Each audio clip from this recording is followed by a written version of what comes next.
BNP রাষ্ট্র শাসনের জন্য কর্তৃত্ববাদী শাসনের দিকে যেতে চায়, যেখানে জুলাই সনদ বড় বাধা বলে মন্তব্য করেছেন জামায়াতে ইসলামীর সেক্রেটারি জেনারেল মিয়া গোলাম পরোয়ার। বুধবার বিকেলে সুপ্রিম কোর্ট অডিটোরিয়ামে গণভোটের গণনায় বাস্তবায়নের চ্যালেঞ্জ উত্তরণে আইনজীবীদের ভূমিকা শীর্ষক সেমিনারে যোগ দিয়ে এসব কথা বলেন তিনি। এ সময় তিনি আরও বলেন, বিএনপি জুলাই সনদ মানার কথা বললেও গণভোটের রায় মানার কথা বলে না, আর জুলাই সনদ ও গণভোটের রায় বাস্তবায়ন না হলে জাতি সংঘাতে পড়বে বলেও জানান তিনি।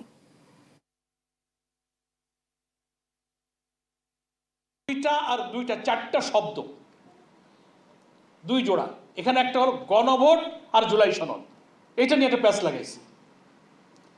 ওনারা জুলাই সনদ মানবেন বলেন, কিন্তু একদিনও কিন্তু আইনমন্ত্রী, স্বরাষ্ট্রমন্ত্রী, প্রধানমন্ত্রী একদিনও বলেনি যে আমরা গণভোটের গণরায় মেনে নেব। বলেছে কোনোদিন? বলেন।